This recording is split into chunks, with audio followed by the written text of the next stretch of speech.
Myself Sushant Singh, PGT Chemistry of US Academy and Institute, Gorakhpur.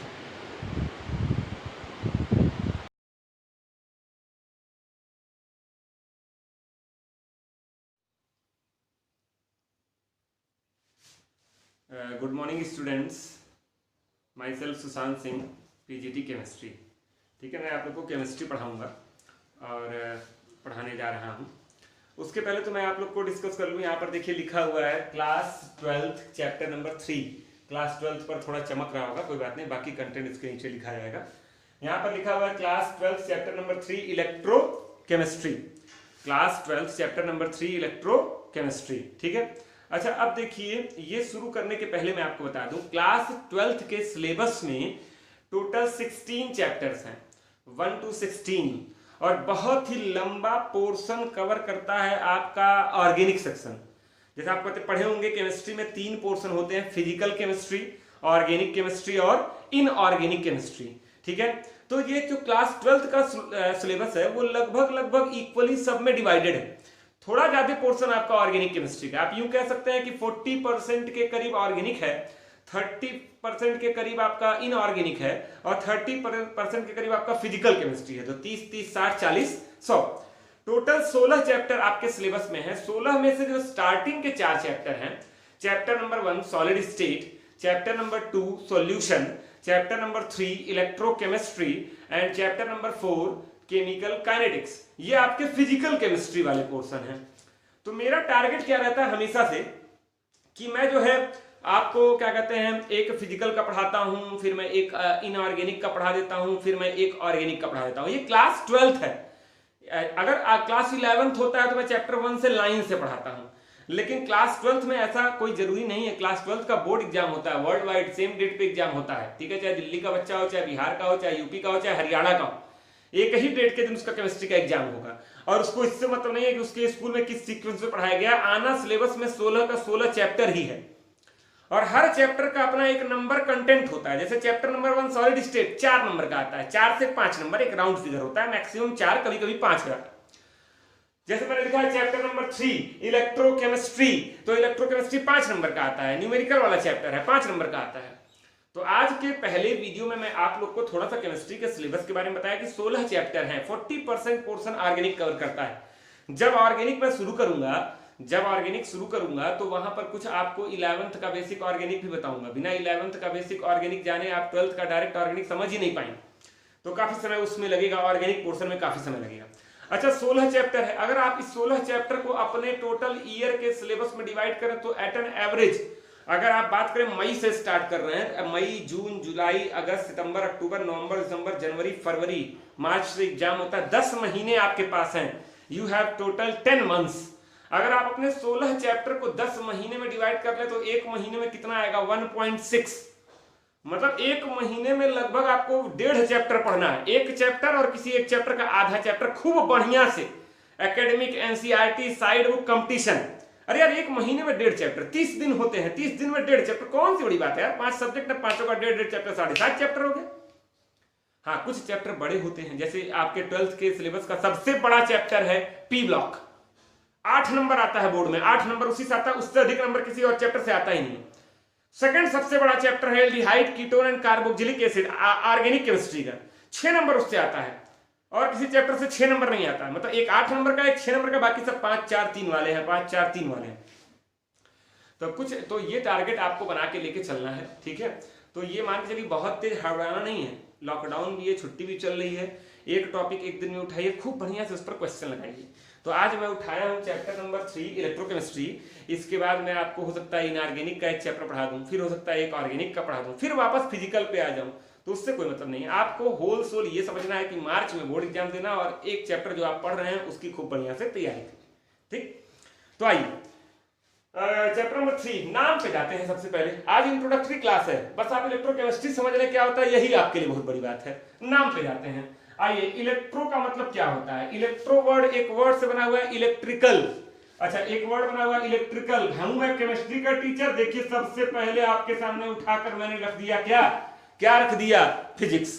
Electro का मतलब क्या होता है, इलेक्ट्रिकल। देखिए केमिस्ट्री यहां आ गई है। केमिस्ट्री का मतलब क्या होता है, बोलिए, केमिकल। बोलिए क्या होता है? केमिकल। केमिस्ट्री का मतलब क्या हो गया आपका? केमिकल। तो एक बात को ध्यान से समझ लीजिए, इलेक्ट्रोकेमिस्ट्री क्या है। जैसे केमिस्ट्री की 3 ब्रांच होती है, physical chemistry, organic chemistry, inorganic chemistry. वैसे ही फिजिकल केमिस्ट्री का एक चैप्टर है electrochemistry. It is also the branch of chemistry which deals with the interconversion of electrical energy into chemical and chemical energy into electrical. ये रसायन विज्ञान, ये chemistry की एक ब्रांच है इलेक्ट्रोकेमिस्ट्री। इलेक्ट्रोकेमिस्ट्री एक ब्रांच है जो इंटर कन्वर्जन को डील करती है। कैसे इलेक्ट्रिकल एनर्जी को कन्वर्ट करेंगे केमिकल में और कैसे कन्वर्ट करेंगे केमिकल को इलेक्ट्रिकल में, यही इस 5 नंबर के पूरे चैप्टर में हमको पढ़ना है। 12-13 वीडियो इस चैप्टर के बनेंगे और उसमें केवल यही आपको सिखाया जाएगा कैसे आप इलेक्ट्रिकल को केमिकल में और केमिकल को इलेक्ट्रिकल में कन्वर्ट करेंगे। एक चीज और आपसे पूछना चाहूंगा, ये बताइए इलेक्ट्रिकल एनर्जी कहां से मिलती है? इलेक्ट्रिक या इलेक्ट्रिकल वर्ड यूज आता है तो तुरंत दिमाग में आता होगा करंट। क्या दिमाग में आता है? करंट। केमिकल या कुछ भी दिमाग में आता है तुरंत दिमाग में आता होगा, अगर केमिस्ट्री आप पढ़ते हैं तो केमिकल रिएक्शन। क्या आता है? Chemical reaction. मतलब पूरा का पूरा खेला, ये जो पूरा का पूरा चैप्टर के अंदर खेल खेला जाएगा वो इसी 2 शब्द को लेकर खेला जाएगा। मैं कभी करंट से प्रोड्यूस कर दूंगा केमिकल रिएक्शन, कल करंट से केमिकल रिएक्शन प्रोड्यूस करने का मतलब परफॉर्म कर दूंगा।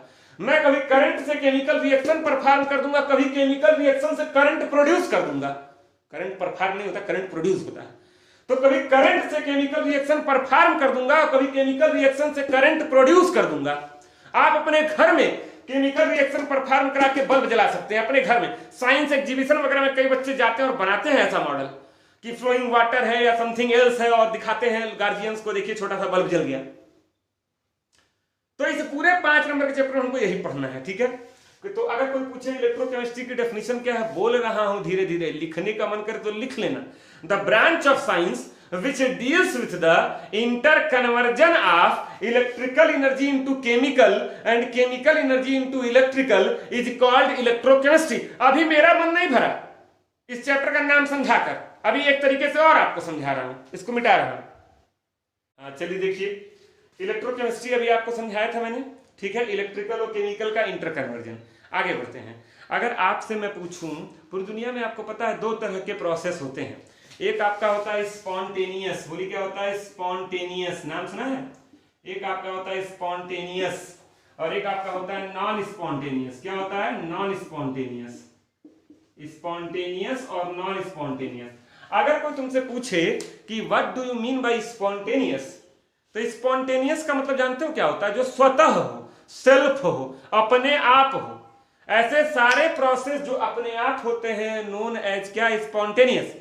जो भी प्रोसेस अपने आप परफॉर्म होते हैं उनको क्या बोलते हैं? स्पॉन्टेनियस। और जो प्रोसेस अपने आप परफॉर्म नहीं होते उनको क्या बोलते हैं? Non spontaneous. स्पॉन्टेनियस का मतलब अपने आप होने का मतलब क्या हुआ? अभी एक बात नहीं बताया हूं, वो भी बता रहा हूं। इस जैसे नदी का ये तो नदी की पानी बहती, नदी बहता है ना, नदी बहती रहती है एक दिशा से दूसरे दिशा में, एक डायरेक्शन से दूसरे डायरेक्शन में। ये तो नदी अपने आप बहती है या कोई इसको ढकेलता है कि बहो बहो बहो? नदी अपने आप बहती है, हवा अपने आप चलता है, दिन रात अपने आप होता है, अर्थ अपने आप अपने एक्सिस पे नाचती है, सन के चारों ओर रिवॉल्व करती है। ये सारे के सारे प्रोसेस क्या है बच्चों? स्पॉन्टेनियस है। जो प्रोसेस अपने आप होता रहे, लगातार नेचर में कंटिन्यूअस होता रहे, those processes are called spontaneous. और जो प्रोसेस को परफॉर्म करने के लिए हमको एनर्जी देनी पड़े, आप सब्जी खरीद के लिए अपने आप बन जाएगा क्या? सब्जी बनाने के लिए काटेंगे, छीलेंगे, मसाला लगाएंगे, कुकर में पकाएंगे, तब जाकर सब्जी बनेगा। साइकिल चलाना है, साइकिल में बैठेंगे, साइकिल चल देगी कि क्या? चलो भैया को ऑफिस पहुंचा दे? नहीं। जिन प्रोसेस को परफॉर्म करने के लिए हमको कंटिन्यूअस एनर्जी सप्लाई करनी पड़े, those processes are called non spontaneous. समझ रहे हो? इस हमारे इंसान बाद में आया था, ये नेचर पहले था। हमारे नेचर में जब इंसान आया तो उसने देखा कि 2 तरह की चीजें हो रही हैं। कुछ चीजें अपने आप हो रही हैं और कुछ चीजें अपने आप नहीं हो रही है। रास्ते पे चल रहे हैं हम, एक बड़ा सा पत्थर पड़ा है, अपने आप नहीं हट जाएगा कि बड़का राजा साहब आ रहे हैं। उस पत्थरवा को उठाकर ताकत लगा के किनारे रखना पड़ेगा। तो जिस प्रोसेस को परफॉर्म करने के लिए आपको अपनी ताकत खर्च करनी पड़े, उसी प्रोसेस को क्या बोलते हैं? Non spontaneous. आपको एनर्जी देना पड़े। और जो प्रोसेस अपने आप परफॉर्म होते हैं उनको क्या बोलते हैं? स्पॉन्टेनियस। 11th में भी पढ़े रहे होंगे, एक चैप्टर था थर्मोडायनेमिक्स, वहां पर ये पढ़े रहे होंगे आप। अच्छा, एक चीज और आपको बता दें, वो सारे प्रोसेस जिनको स्टार्ट स्टार्ट करने के बाद अपने आप होने लगते हैं, उनको भी स्पॉन्टेनियस बोलते हैं। जैसे माचिस की तीली का जलना, अब माचिस की तीली अपने आप नहीं जलेगी, लेकिन निकाले एक बार रगड़ दिए, रगड़ने के बाद पूरी तीली अपने आप जल जाएगी, तो ये भी स्पॉन्टेनियस की कैटेगरी में आता है, ये भी स्पॉन्टेनियस की कैटेगरी में ही आता है। ठीक है, मोमबत्ती अपने आप नहीं जलेगी, एक बार जला दी उसके बाद पूरी मोमबत्ती खत्म हो जाएगी जलते जलते। लकड़ी में आग अपने आप नहीं लगेगी, एक बार लग गई पूरा लकड़ी जल के खाक हो जाएगा। जंगलों में आप सुनते होंगे आग लग गई, कोई दिन भर बैठ के लगाता थोड़ी ना है यार, एक चिंगारी कहीं क्रिएट होती है, सूखे पत्ते में लग जाती है, पूरा जंगल जलने लगता है। तो ये सारे के सारे प्रोसेस क्या है? स्पॉन्टेनियस। जितने बर्निंग प्रोसेस होते हैं सब स्पॉन्टेनियस होते हैं। बर्निंग प्रोसेस, एक बार आग लगा दो उसके बाद जलता रहेगा, जलता रहेगा। तो दो तरह के प्रोसेस पूरे ब्रह्मांड में पाए जाते हैं, स्पॉन्टेनियस और नॉन स्पॉन्टेनियस। इसमें दो चीजें हो गई, अपने आप हो या स्टार्ट करने के बाद अपने आप हो, दोनों आ गए इसमें। अब अगला क्वेश्चन ये बताओ, आप ये भी पढ़े होंगे दो तरह के रिएक्शन होते हैं, एक्सोथर्मिक और एंडोथर्मिक। एक्सोथर्मिक हीट रिलीज करता है, EX माने एग्जिट होना, और एंडोथर्मिक EN माने इंटर होना, वहां हीट एब्जॉर्ब होती है। आप दूध गर्म कर रहे हैं, बताओ हीट एब्जॉर्ब हो रही है कि रिलीज? एब्जॉर्ब हम दे रहे हैं और वो दूध क्या कर रहा है? एब्जॉर्ब कर रहा है, that is endothermic, ENDO endothermic. लकड़ी जला रहे हैं, लकड़ी जला रहे हैं, बताओ हीट हम दे रहे हैं कि वो खुद वो लोग बोलते हैं हम लकड़ी जला रहे हैं, अबे झूठ बोलते हो बे, तुम कैसे लकड़ी जला दोगे? लकड़ियां खुद जल रहा है, लकड़ी खुद जलता, तुम तो खाली एक बार माचिस की तीली मार दिए हो और क्या किए, हम लकड़ी जला रहे हैं, ये कौन कहानी है? तुम लकड़ी नहीं जला रहे हो, लकड़ी खुद जल रहा है। ठीक है, स्टार्ट तुमने किया था, बस मोटर चला के आ रहे हैं, तुम मोटर चला के थोड़ी ना आओगे, तुम जाओगे स्विच ऑन कर दोगे, मोटर खुद चलेगा करंट का यूज करते हुए। तो जो प्रोसेस अपने आप हो या स्टार्ट करें, स्पॉन्टेनियस हो गया। अच्छा, स्पॉन्टेनियस प्रोसेस अपने आप परफॉर्म होकर एनर्जी रिलीज करते हैं, पता है कि नहीं पता? लकड़ी जल रही है तो वहां से हीट मिलता है, लाइट मिलता है। ठीक है, स्पॉन्टेनियस प्रोसेस अपने आप परफॉर्म होकर हीट रिलीज करते हैं। तो ये हमेशा अपने जिहन में बिठा लो, एक्सोथर्मिक होते हैं, EXOTHERMIC। थर्मिक माने हीट, एक्सो माने एग्जिट करना, ये हीट एग्जिट करते हैं, ये एक्सोथर्मिक हैं। और ये जो होते हैं ये होते हैं एंडोथर्मिक। EN स्पेलिंग EN होता है कि IN होता है, चेक करना, एंडोथर्मिक। ठीक है, एंडोथर्मिक। थर्म माने हीट, EN माने इंटर करना, यहां पर हीट इंटर होती है, एब्जॉर्ब होती है, यहां रिलीज, यहां एब्जॉर्ब, ये एक्सो ये एंडो। ठीक है, तो याद रखिएगा दोनों तरह के प्रोसेस हमारे नेचर में होते हैं। अच्छा, आप फिजिक्स का एक लॉ पढ़े होंगे, energy can neither be created nor be destroyed. हम नंगे आए थे और नंगे चले जाएंगे, दूसरे लैंग्वेज बोल दो खाली हाथ आए थे और खाली हाथ चले जाएंगे। ठीक है, कुछ नहीं लेके आए थे और कुछ नहीं लेके जाएंगे।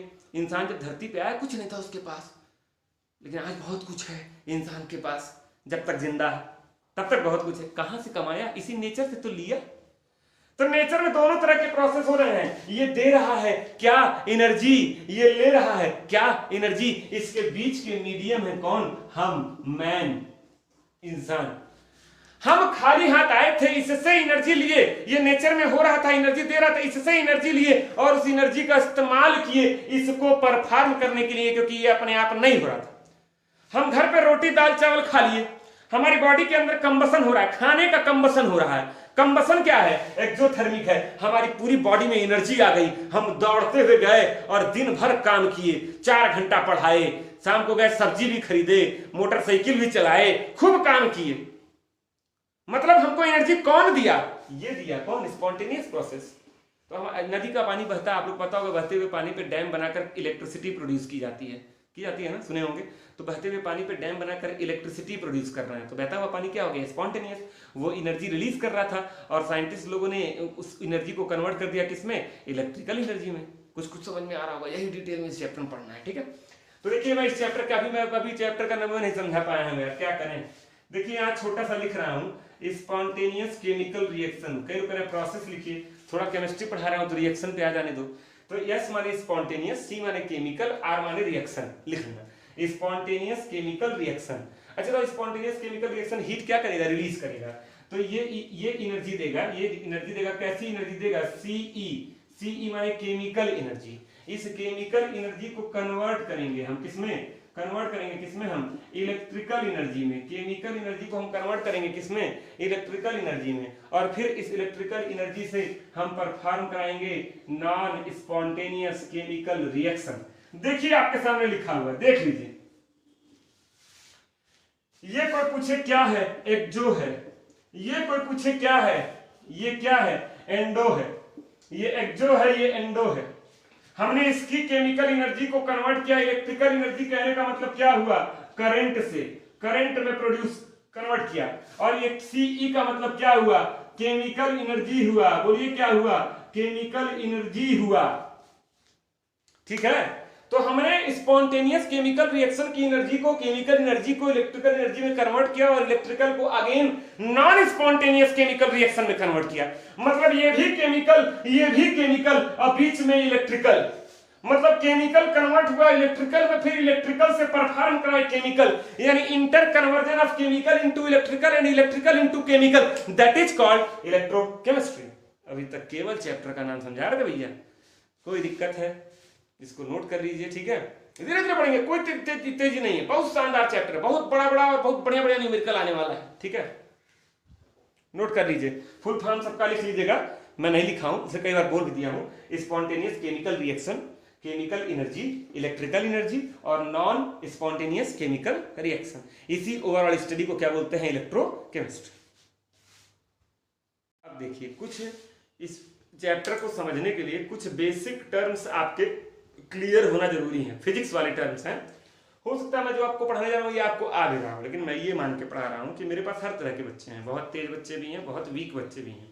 तो एकदम बेसिक चीज आपको बताते चलूंगा, और जो बहुत अपने आप को तेज बन रहा होगा वो भी इंतजार करे इस चैप्टर के आखिर तक। ठीक है, बहुत बड़े बड़े लेवल का भी question लगवाऊंगा।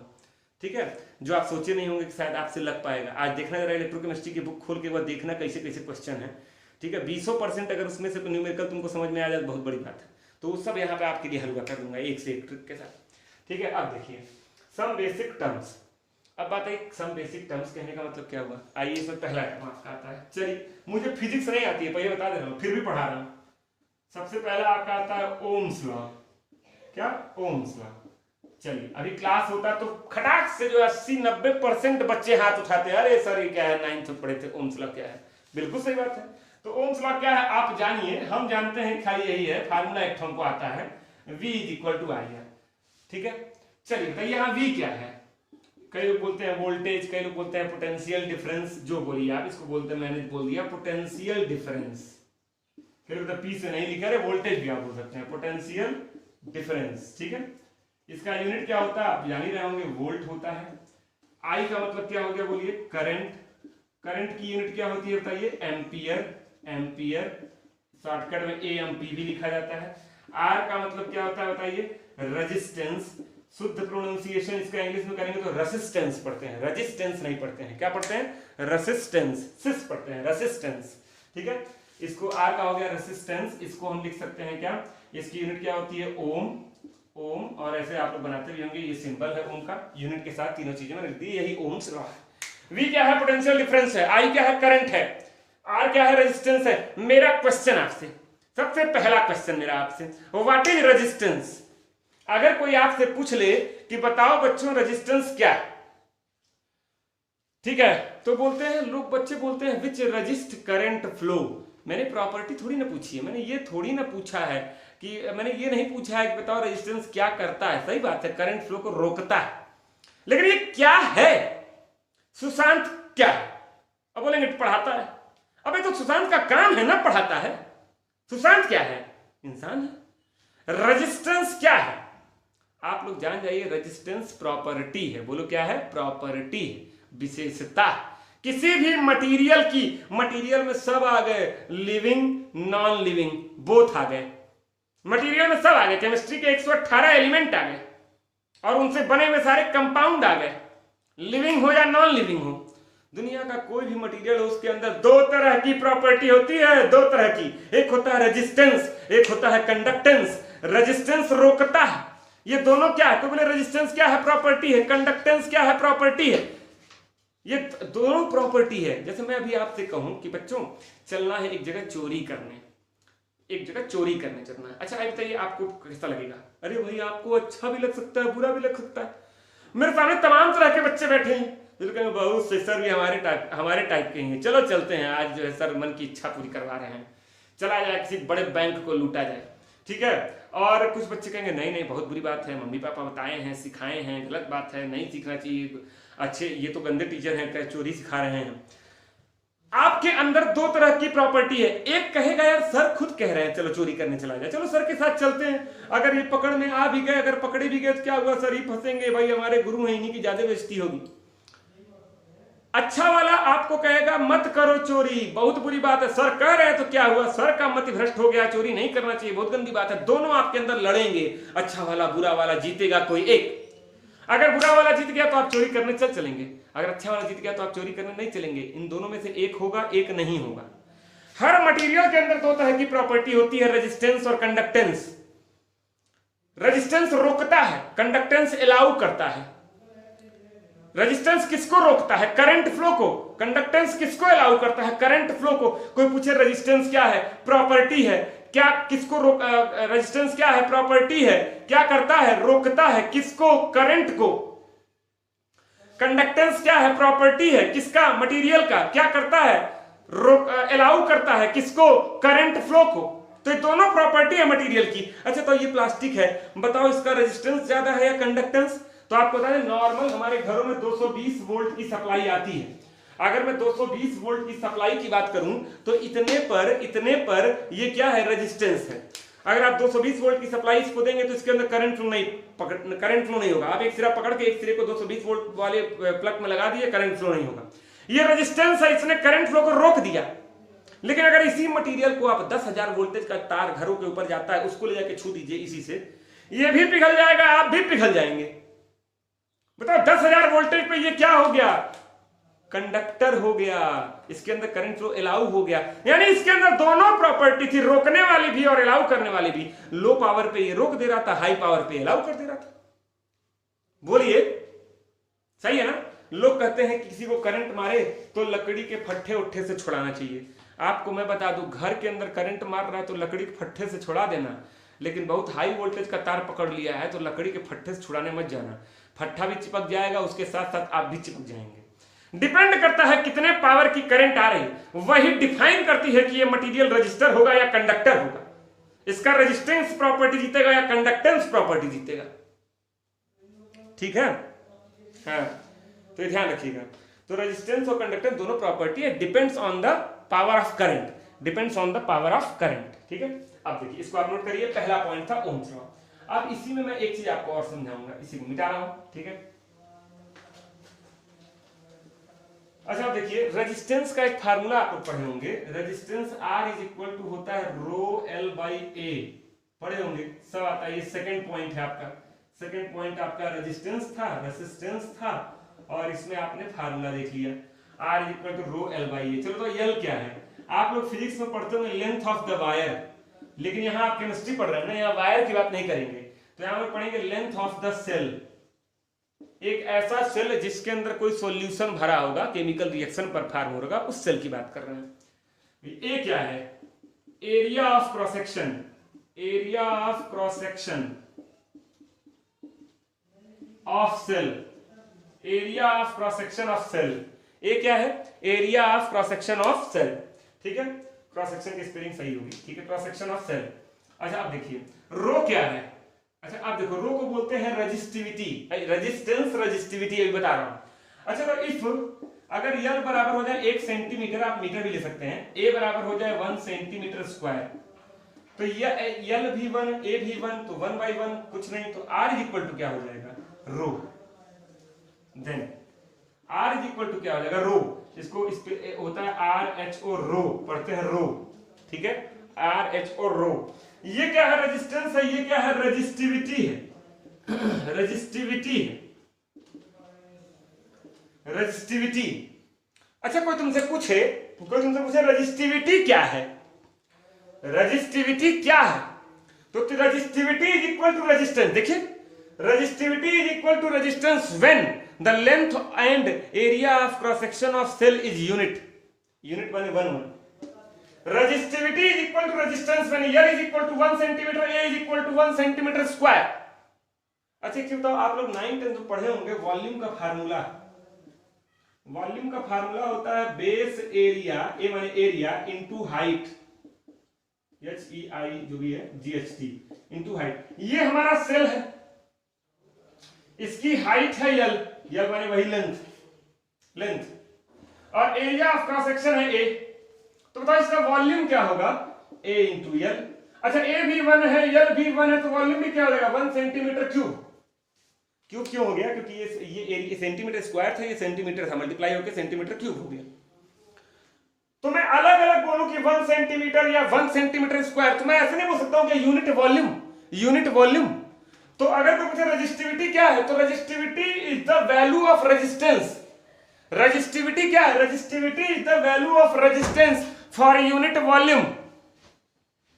Resistivity is the value of resistance for unit volume. Resistance क्या है, प्रॉपर्टी है। कंडक्टेंस क्या है, प्रॉपर्टी है। और रेजिस्टिविटी क्या है, वैल्यू है किसका, रेजिस्टेंस का, फॉर यूनिट वॉल्यूम। ठीक, अब देखिए इसमें आगे बढ़ते हैं, इसको नोट कर लेंगे आप, ठीक है, मिटाऊंगा मैं। अब देखिए जो चीजें मैंने आप लोग को बताया इसको मैं समराइज करता हूं, आइए अपने एक ट्रिक के जरिए। मैंने यहां लिख दिया मटीरियल, क्या लिख दिया, मटीरियल। अच्छा कोई तुमसे पूछे आर क्या है, आर माने रेजिस्टेंस, तो ये क्या है, प्रॉपर्टी है किसकी, मटेरियल की। तो property of material, property of, और एरो दिखाई रहा है, मटेरियल क्या करता है, ये रजिस्ट करता है, resist the current flow, resist the current flow. चलिए कोई आपसे पूछे जी क्या है, जी माने होता है कंडक्टेंस, फिजिक्स में आप इसको पढ़ते होंगे सी, तो सी भी सही है, जी भी सही है। यहाँ के केमिस्ट्री में सी का मतलब होता है कंसंट्रेशन, इसीलिए मैंने जी वर्ड यूज किया है, ठीक है। जी का मतलब होता है कंडक्टेंस, ये क्या है, प्रॉपर्टी है किसका, मटेरियल का, प्रॉपर्टी ऑफ मटेरियल। ये क्या करता है, allows, allows the current flow, allows the current flow. अच्छा भाई इन दोनों पॉइंट को अगर कोई कहे इन दोनों में क्या रिलेशन है, तो ये रोक रहा है, ये अलाउ कर रहा है, तो R is equal to 1 by G and G is equal to 1 by R, inverse relation. कोई पूछे रो क्या है, रो, ये देखिए रो, अभी कुछ देर पहले बताए थे, ये क्या है, रेजिस्टिविटी, लेकिन ये वैल्यू किसकी है, रेजिस्टेंस की, तो value of R resistance for unit volume. सही जा रहा हूं ना। अच्छा रेजिस्टेंस का रेजिस्टिविटी है, तो बताओ कंडक्टेंस का भी तो एक वर्ड आएगा क्या, कंडक्टिविटी। इसको रिप्रेजेंट करते हैं के से और पढ़ते हैं कप्पा, कप्पा, अप्पा नहीं कप्पा, इसी को बोलते हैं कंडक्टिविटी, कंडक्टिविटी, इसी को बोलते हैं स्पेसिफिक कंडक्टेंस, स्पेसिफिक कंडक्टेंस, इसको बोलते हैं रो, रेजिस्टिविटी या स्पेसिफिक रेजिस्टेंस। कोई पूछे इन दोनों में क्या रिलेशन है, इन दोनों में क्या रिलेशन है, तो R is equal to rho, rho is equal to 1 by kappa and kappa is equal to 1 by row.